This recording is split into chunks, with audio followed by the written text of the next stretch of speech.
if there are any right-wingers out there who are Republicans or you're being banished to the political wilderness again, and this time perhaps you'll stay gone, you evil little snakes, where it concerns holding elective office. Republicans have never, ever done anything good for this country.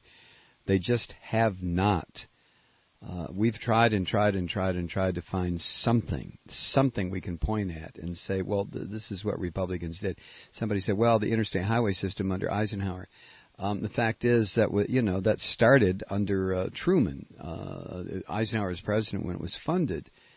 But I mean, you can just go on and on, looking, constantly looking. What have Republicans done that has benefited the entire country? Now, granted, Republicans do things that benefit a small cadre of elitist thugs, political thugs, usually people with deep ties to corporations or deep ties to this kind of unique American fascism.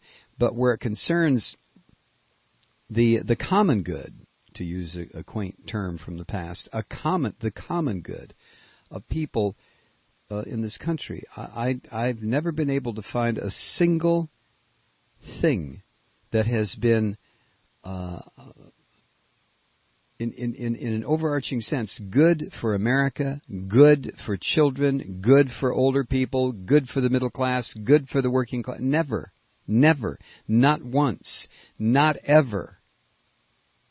And little bits and tiny chunks of legislation that may have been passed that inadvertently had a positive effect, passed by a Republican or introduced by a Republican or signed into law by a Republican president, passed by a Democratic House or Senate, or House and Senate, and then signed into law by a Republican. Even those little bits and slices were nothing more than sops that were thrown out there to divert attention from what the real agenda of the Republican Party or conservatives is in this country, and that is the destruction of the Constitution, the imposition of virtual slavery on women, the destruction of the middle class, reducing people to a kind of a 21st century or 20th century, a form of serfdom, where there is an extreme elite ruling class, and I've never met a Republican yet who doesn't think that he or she will eventually get into that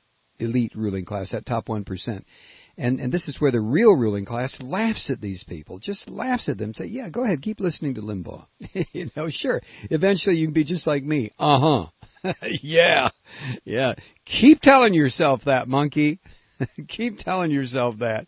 In the meantime, give me everything you have. Give me your money, your future, your daughters, your mind, any inclination you might have towards a supreme being. Give it all to me and watch me pollute it and corrupt it.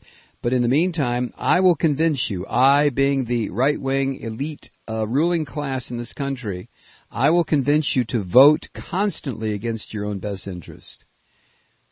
When you see your child desperately in need of medical care and you realize, well, he doesn't qualify to go to the Shriners Hospital and I don't have insurance, I will get you in the next election to vote Republican yet again. You are such a moron. And I'll keep doing this to you over and over and over again. I will take away your First Amendment rights and make you applaud me for doing it. I will remove your Fourth Amendment rights and you will stand up and say, thank you, thank you, thank you. I'll take away your Fifth Amendment rights and you won't even know what happened. Your Eighth and 12th Amendment rights are long gone. And you will vote me in again and again and again. Why is that? Because, Mr. or Miss Republican, you are a dumbass. You are a complete, ignorant dumbass. That's why. By the same token, if you happen to be a Republican or conservative and want to call the program at any time and point out anything that any Republican has ever done. Now, I'm talking about modern history. I mean, a lot of them say, well, what about Lincoln? Well, Lincoln really didn't want to free the slaves anyway. I mean, that was a Karl Rovian act on Lincoln's part. Stay with us. Your phone call as soon as we come back. I'm Mike Malloy.